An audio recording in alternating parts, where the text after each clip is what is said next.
Bonjour ou bonsoir, selon l'heure à laquelle vous nous regardez. Je suis votre chroniqueur audio et animateur de podcast à l'ODJ Média. Dans cette vidéo, je vais vous lire fidèlement une chronique de Saïd Temsamani intitulée Sahara, le décalage croissant entre l'évolution du cadre onusien et le discours algérien, qu'on écoutera ensemble dans ce podcast.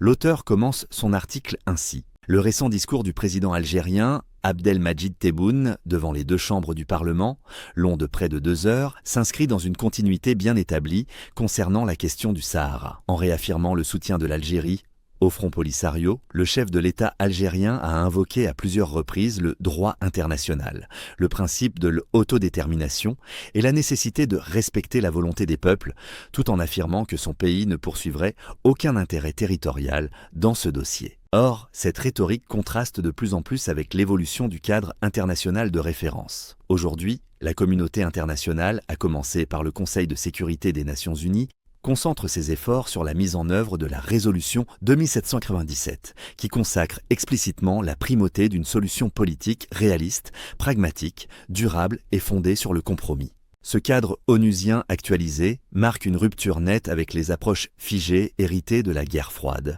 auxquelles le discours algérien semble pourtant continuer de se rattacher. La première limite du propos présidentiel réside dans une lecture sélective du droit international. Celui-ci ne saurait être réduit au seul principe de l'autodétermination, invoqué de manière abstraite et décontextualisée. Le droit international contemporain, tel qu'il est interprété par les Nations Unies, articule désormais ce principe avec celui de l'intégrité territoriale des États et avec l'impératif de stabilité régionale. C'est précisément dans cet esprit que la résolution de 1797 s'inscrit en encourageant les parties à s'engager de manière constructive dans un processus politique réaliste et orienté vers l'avenir. Dans ce contexte, l'affirmation selon laquelle l'Algérie ne poursuivrait aucun intérêt régional apparaît de plus en plus difficile à soutenir. L'implication politique, diplomatique et logistique constante d'Alger dans ce dossier, conjuguée à son refus persistant de reconnaître son statut de partie prenante, entretient une ambiguïté qui complique la dynamique de règlement plutôt qu'elle ne la facilite.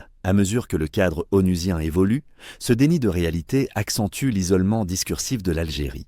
Le décalage est tout aussi manifeste lorsqu'il est question de la liberté des Sahraouis à choisir leur avenir. La résolution 2797, comme les textes onusiens récents, insiste sur la nécessité d'un processus inclusif, crédible et conforme aux standards internationaux. Or, les conditions dans lesquelles vivent les populations des camps de Tindouf continuent de soulever des interrogations sérieuses quant à la possibilité d'un choix libre, éclairé et pluraliste, incluant l'examen de toutes les options politiques disponibles. En définitive, le contraste est saisissant entre une communauté internationale qui avance, en s'appuyant sur des résolutions actualisées, et une approche pragmatique du règlement du conflit, et un discours algérien qui semble s'enliser dans des références dépassées, déconnectées des paramètres aujourd'hui reconnus par les Nations Unies. Cette divergence ne fait que retarder l'émergence d'une solution politique durable, fondée sur le compromis, la responsabilité et la coopération régionale.